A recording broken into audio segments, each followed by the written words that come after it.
ಇತಿಹಾಸ ಪ್ರಸಿದ್ಧ ಮೈಲಾರಲಿಂಗೇಶ್ವರ ಸ್ವಾಮಿಯ ದೇವರ ಸರಪಳಿ ಪವಾಡ ಗಂಗಿ ಮಾಳಮ್ಮ ದೇವಾಲಯ ಮುಂಭಾಗದಲ್ಲಿ ಸಹಸ್ರಾರು ಭಕ್ತರ ಮಧ್ಯೆ ನಡೆಯುತ್ತದೆ.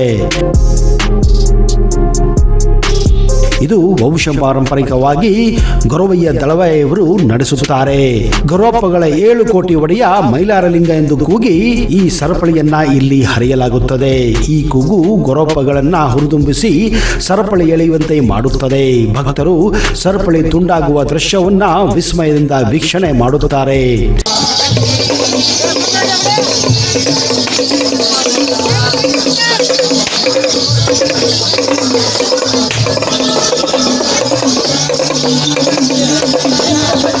ಕಲ್ಲಿಗೆ ಕಟ್ಟಿರುವ ಕಬ್ಬಿಣದ ಸರಪಳಿಯನ್ನು ಗೊರವಪ್ಪಗಳು 7 ಕೋಟಿ ಒಡೆಯ ಶ್ರೀ ಮೈಲಾರಲಿಂಗ ಎಂದು ಜಪ ಮಾಡುತ್ತಾ ಸರಪಳಿ ತುಂಡಾಗುವಂತೆ ಎಳೆಯಲು ಶುರು ಮಾಡುತ್ತಾರೆ. ದೇವಸ್ಥಾನ ಮುಂಭಾಗದ ತ್ರಿಶೂಲ ಮುದ್ರೆ ಹೊಂದಿರುವ ಕಲ್ಲಿನ ಕಂಬಳಕ್ಕೆ ಸರಪಳಿಯನ್ನ ಬಿಗಿಯಲಾಗಿರುತ್ತದೆ. ನಂತರ ನಡೆದ ಸಾವಿರಾರು ಸಂಖ್ಯೆ ಭಕ್ತರ ಎದುರಲ್ಲಿ ಸುಮಾರು 15 ಅಡಿ ಉದ್ದದ ಸರಪಳಿಯನ್ನ ತನ್ನೆಲ್ಲ ತೋಳು ಬಲಬಿಟ್ಟು ಎಳೆಯುತ್ತಾನೆ ಈ ಗೊರವಪ್ಪ.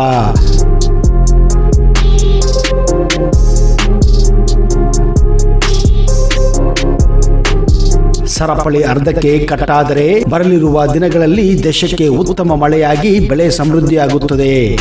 ಕಲ್ಲು ಗೂಟಕ್ಕೆ ಸಮೀಪ ಸರಪಳಿ ತುಂಡಾದರೆ ಮಳೆ ಬೆಳೆ ಕಷ್ಟ ಎಂಬುದು ಜನಪದರ ನಂಬಿಕೆಯಾಗಿದೆ. ಮುಷ್ಟಿಯ ತುದಿಯಲ್ಲಿ ಸರಪಳಿ ಹರಿದರೆ ನಾಡಿಗೆ ಉತ್ತಮ ಫಲ, ಮಧ್ಯದಲ್ಲಿ ಹರಿದರೆ ಸಾಧಾರಣ ಫಲ, ಕೊನೆಯ ತುದಿಯಲ್ಲಿ ಹರಿದರೆ ಸಂಕಷ್ಟಗಳು ಎದುರಾಗುತ್ತದೆ ಎಂದು ನಂಬಿಕೆಯಾಗಿದೆ. ಸರಪಳಿಗೆ ಹಾಲು, ತುಪ್ಪ, ಜೇನುತುಪ್ಪ, ವಿವಿಧ ಹಣ್ಣುಗಳಿಂದ ತಯಾರಿಸಿದ ಪ್ರಸಾದವನ್ನು ದೋಣಿ ಸೇವೆಯಲ್ಲಿ ಸ್ವಾಮಿಗೆ ಭಕ್ತಿಪೂರ್ವಕವಾಗಿ ಸಮರ್ಪಿಸಲಾಗಿದೆ. ಈ ಒಂದು ಅದ್ಭುತವಾದಂತಹ ಕಾರ್ಯಕ್ರಮವನ್ನು ನೋಡಲು ಹಲವಾರು ಜಿಲ್ಲೆಗಳಿಂದ, ಹಲವಾರು ರಾಜ್ಯಗಳಿಂದ ಜನರು ಬಂದು ವೀಕ್ಷಣೆ ಮಾಡುತ್ತಾರೆ. ಅಂತಹ ಒಂದು ವಿಸ್ಮಯಕಾರಿ ಕಾರ್ಯಕ್ರಮವೇ ಈ ಸರಪಳಿ ಹರಿಯುವ ಕಾರ್ಯಕ್ರಮ.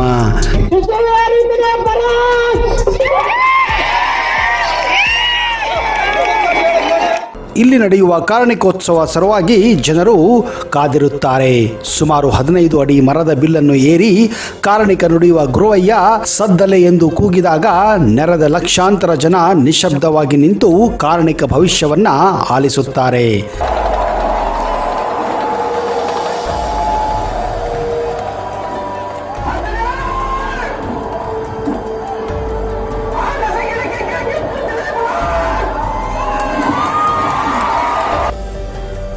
ಧರ್ಮಾಧಿಕಾರಿಗಳಿಂದ ನೇಮಕಗೊಂಡ ಗೊರವಯ್ಯ ನುಡಿಯುವ ಕಾರಣಿಕ ಪ್ರಸ್ತುತ ವರ್ಷದ ಭವಿಷ್ಯ ಅಂದರೆ ಮಳೆ, ಬೆಳೆ, ರಾಜಕೀಯ 7 ಬೀಳುಗಳನ್ನು ನಿರ್ಧರಿಸುತ್ತದೆ.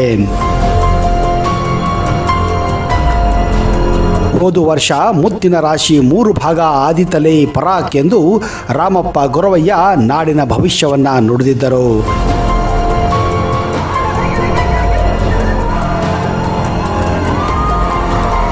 ಮುತ್ತಿನ ರಾಶಿ 3 ಭಾಗ ಆದಿತಲೆ ಪರಾಕ್ ಎಂದರೆ ನಾಡಿನ 3 ಭಾಗಗಳಲ್ಲಿ ಸಮೃದ್ಧ ಮಳೆ ಬೆಳೆ ಆಗಲಿದೆ ಎಂದರ್ಥ. ಆದರೆ ಉಳಿದ ಒಂದು ಭಾಗದಲ್ಲಿ ಮಳೆ ಬೆಳೆಯ ಸಮಸ್ಯೆ ಆಗಲಿದೆ ಎಂದು ಭಕ್ತರು ಭವಿಷ್ಯವನ್ನ ಅರ್ಥೈಸಿಕೊಂಡಿದ್ದರು. ಆದರೆ ಹೋದ ವರ್ಷ ಈ ಜಾತ್ರೆ ಆರಂಭಕ್ಕೂ ಮುನ್ನ ಮೈಲಾರಲಿಂಗೇಶ್ವರ ದೇವಸ್ಥಾನ ಎದುರೇ ಒಂದು ದೊಡ್ಡ ಅವಘಡ ನಡೆದೇ ಹೋಗಿತ್ತು.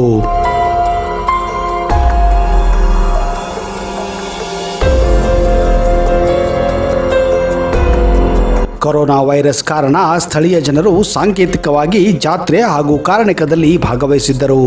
ಆದರೆ ಆರಂಭದಲ್ಲಿ ದೇವಸ್ಥಾನದ ಆವರಣದಲ್ಲಿ ಆಗಿರುವ ಅವಘಡಗಳಿಂದ ಭಕ್ತರಲ್ಲಿ ಅತೀವ ಆತಂಕ ಉಂಟಾಗಿತ್ತು. ಮೈಲಾರಲಿಂಗೇಶ್ವರ ಮುನಿಸಿಕೊಂಡನ ಎಂಬ ಚರ್ಚೆ ಭಕ್ತರಲ್ಲಿ ಆಗುತ್ತಿತ್ತು.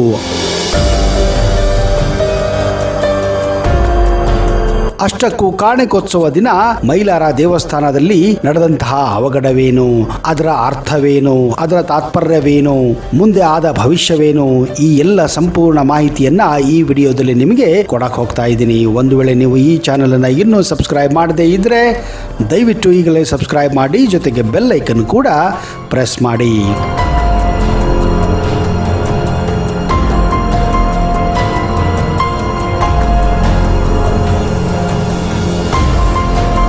ನಮಸ್ಕಾರ ಸ್ನೇಹಿತರೆ. ಐತಿಹಾಸಿಕ ಹಾಗೂ ಪೌರಾಣಿಕ ಹಿನ್ನೆಲೆ ಉಳ್ಳ ಉತ್ತರ ಕರ್ನಾಟಕದ ಆರಾಧ್ಯ ದೈವ ಶ್ರೀ ಮೈಲಾರ ಲಿಂಗೇಶ್ವರ. ಇಲ್ಲಿನ ಜಾತ್ರೆ ಸಡಗರ ಪ್ರತಿ ವರ್ಷ ವಿಜೃಂಭಣೆಯಿಂದ ಆಚರಿಸಲಾಗುತ್ತದೆ. ಕಾರ್ಣಿಕವನ್ನು ಆಲಿಸಲು ನಾಡು ಹಾಗೂ ಬೇರೆ ಬೇರೆ ರಾಜ್ಯಗಳಿಂದ 10 ರಿಂದ 12 ಲಕ್ಷಕ್ಕೂ ಹೆಚ್ಚಿನ ಜನರು ಸೇರುತ್ತಾರೆ ಹಾಗೂ ನಿರೀಕ್ಷಿಸುತ್ತಾರೆ. ರಥಸಪ್ತಮಿಯ ದಿನ ಹಾಲು ಉಕ್ಕಿಸುವ ಮೂಲಕ ಜಾತ್ರೆಗೆ ಇಲ್ಲಿ ಚಾಲನೆ ನೀಡಲಾಗುತ್ತದೆ. ಜನಪದ ಶೈಲಿಯ ಈ ಜಾತ್ರೆ ನೂರಾರು ವರ್ಷಗಳಿಂದ ಮನೆ ಮಾತಾಗಿದೆ. ಹೋದ ವರ್ಷ ಜಾತ್ರೆ ಆರಂಭ ಆಗುವ ಮೊದಲೇ ದೇವಸ್ಥಾನದ ಆವರಣದಲ್ಲಿ ಆಗಿರುವ ಅವಘಡಗಳಿಂದ ಭಕ್ತರಲ್ಲಿ ಅತೀವ ಆತಂಕ ಉಂಟಾಗಿತ್ತು. ದೇವಸ್ಥಾನ ಎದುರು ನಡೆದ ಅವಘಡ ಮೈಲಾರ ಲಿಂಗೇಶ್ವರ ದೇವಸ್ಥಾನದಿಂದ ಉತ್ಸವ ಮೂರ್ತಿ ಹೊರಡುವಾಗ ಶಾರ್ಟ್ ಸರ್ಕ್ಯೂಟ್ನಿಂದ ದೇವಸ್ಥಾನದ ಮುಂಭಾಗದಲ್ಲಿರುವ ಪಾದಗಟ್ಟೆಯ ತ್ರಿಶೂಲ ಮುರಿದು ಬಿದ್ದಿತ್ತು. ಇದರಿಂದ ಜಾತ್ರೆ ಮುಗಿಯುವ ಮೊದಲೇ ಇದು ಅಪಶಕುನವ ಎಂಬ ಚರ್ಚೆಯನ್ನು ಭಕ್ತರು ಮಾಡಲು ಪ್ರಾರಂಭಿಸಿದ್ದರು. ಹೀಗಾಗಿ ಮೈಲಾರ ಕಾರ್ಣಿಕ ಆಗುವವರೆಗೂ ಭಕ್ತರ ಮನದಲ್ಲಿ ಆತಂಕದ ಛಾಯೆ ಮೂಡಿತ್ತು. ದೇವಸ್ಥಾನದಿಂದ ಡೆಂಕನ ಮರಡಿಗೆ ಮೌನ ಸವಾರಿ ನಡೆಯುವಾಗ ಈ ಅವಘಡ ಸಂಭವಿಸಿತ್ತು.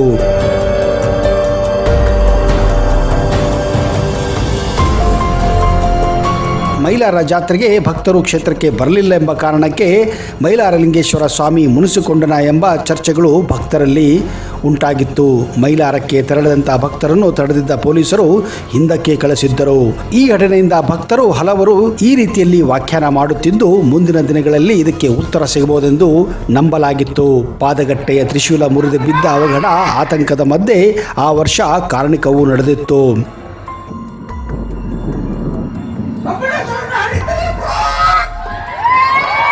ಈ ವರ್ಷವಾದರೂ ಗೊರವಯ್ಯ ಒಳ್ಳೆಯ ವಾಣಿ ನುಡಿದು ನಮ್ಮ ಉಜ್ವಲ ಭವಿಷ್ಯಕ್ಕಾಗಿ ದಾರಿ ತೋರಿದ್ದಾನೆ ಎಂದು ಭಕ್ತರು ಆಶಾಭಾವನೆಯಿಂದ ಈ ವರ್ಷ ಕಾದುಕೊಳ್ತಿದ್ದಾರೆ.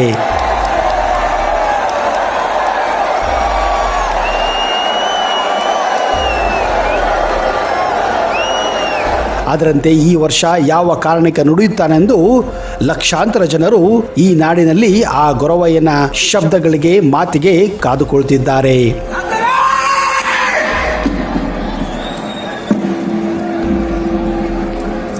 ಅಂದ ಹಾಗೆ ತಾಲೂಕು ಕೇಂದ್ರವಾದಂತಹ ಹೂವಿನ ಹರಡಗಲಿಯಿಂದ ಮೈಲಾರ ಸುಮಾರು 33 ಕಿಲೋಮೀಟರ್ ದೂರದಲ್ಲಿದೆ. ಮೈಲಾರದಿಂದ ಕೇವಲ ಅಣತಿ ದೂರದಲ್ಲಿ ಅಂದರೆ 2 ಕಿಲೋಮೀಟರ್ ದೂರದಲ್ಲಿ ತುಂಗಭದ್ರಾ ನದಿ ಹರಿಯುತ್ತದೆ.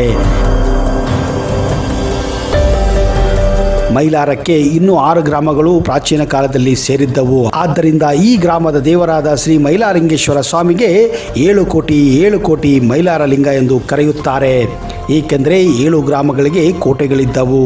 ಈ ಸ್ಥಳಕ್ಕೆ ಪುರಾಣದಲ್ಲಿ ಮೈಲಾರಿ ಎಂದು ಕರೆಯಲಾಗುತ್ತಿತ್ತು. ಮೈಲಾರಿ ಅಂದರೆ ತ್ರಿಮೂರ್ತಿಗಳ ಸಂಗಮವೆಂದರ್ಥ. ಮೈಲಾರ ಆಡುನುಡಿಗಳಲ್ಲಿ ಅಕ್ಷರ ಬದಲಾವಣೆಯಿಂದ ಮೈಲಾರವಾಗಿದೆ. ದಾನವರನ್ನು ಸಂಹರಿಸಿ ಮರುದಿನ ಪರಮಾತ್ಮನು ಬಿಲ್ಲನ್ನು ಅರ್ಧ ಭಾಗಕ್ಕೆ ಏರಿ ರೈತರಿಗೆ ಬೇಕಾದ ಮಳೆ ಬೆಳೆ ಭವಿಷ್ಯವನ್ನು ನುಡಿದಿದ್ದನೆಂದು ಇಲ್ಲಿ ನಂಬಲಾಗುತ್ತದೆ. ಇದೇ ಕಾರಣ ಪ್ರತಿ ವರ್ಷವೂ ಸಹಿತ ಬಿಲ್ಲನ್ನು ಅರ್ಧ ಭಾಗಕ್ಕೆ ಏರಿ ಗೊರವಯ್ಯ ಭವಿಷ್ಯವನ್ನು ಕೂಡ ನುಡಿಯುತ್ತಾನೆ. ಈ ಕಾರ್ಯಕ್ರಮಕ್ಕೆ ಕಾರ್ಣಿಕೋತ್ಸವ ಎಂದು ಕೂಡ ಕರೆಯುತ್ತಾರೆ. ಪ್ರತಿ ವರ್ಷ ಫೆಬ್ರವರಿ ತಿಂಗಳಲ್ಲಿ ಜಾತ್ರೆ ಜರುಗುತ್ತದೆ. ಈ ದಿನದಲ್ಲಿ ಗೊರವಯ್ಯ ಬಿಲ್ಲನ್ನು ಏರಿ ಕಾರ್ಣಿಕವನ್ನು ನುಡಿಯುವುದು ಒಂದು ವಾಡಿಕೆಯಾಗಿದೆ. ಇದೇ ಕಾರಣ ಈ ಜಾತ್ರೆಗೆ ಜನಸಾಗರವೇ ಹರಿದು ಬರುತ್ತದೆ. ಅಂದ ಹಾಗೆ ಮೈಲಾರ ಉತ್ತರ ಕರ್ನಾಟಕದ ಅವಳಿ ನಗರಗಳಾದಂತಹ ಹುಬ್ಬಳ್ಳಿ ಧಾರವಾಡದಿಂದ ಸುಮಾರು 130 ಕಿಲೋಮೀಟರ್ ದೂರದಲ್ಲಿದ್ದರೆ ಕರ್ನಾಟಕದ ಹೃದಯ ದಾವಣಗೆರೆಯಿಂದ 75 ಕಿಲೋಮೀಟರ್ ದೂರದಲ್ಲಿದೆ. ಹಾಗೆಯೇ ಬಳ್ಳಾರಿಯಿಂದ 168 ಕಿಲೋಮೀಟರ್ ದೂರದಲ್ಲಿದ್ದರೆ ರಾಜ್ಯದ ರಾಜಧಾನಿ ಬೆಂಗಳೂರಿನಿಂದ ಸುಮಾರು 337 ಕಿಲೋಮೀಟರ್ ದೂರದಲ್ಲಿದೆ. ಹಾಗೆಯೇ ಹತ್ತಿರದ ರೈಲ್ವೆ ನಿಲ್ದಾಣ ಅಂದರೆ ಅದು ರಾಣೆಬೆನ್ನೂರಾಗಿದೆ. ಸ್ನೇಹಿತರೆ, ಒಂದು ವೇಳೆ ನೀವು ಉತ್ತರ ಕರ್ನಾಟಕಕ್ಕೆ ಭೇಟಿ ಕೊಟ್ಟರೆ ದಯವಿಟ್ಟು ಮೈಲಾರ ಲಿಂಗೇಶ್ವರ ಸ್ವಾಮಿ ಮೈಲಾರಕ್ಕೆ ಭೇಟಿ ಕೊಡಿ. ಅಲ್ಲಿಯವರೆಗೆ Jai Hind, Jai Karnataka, and you take care.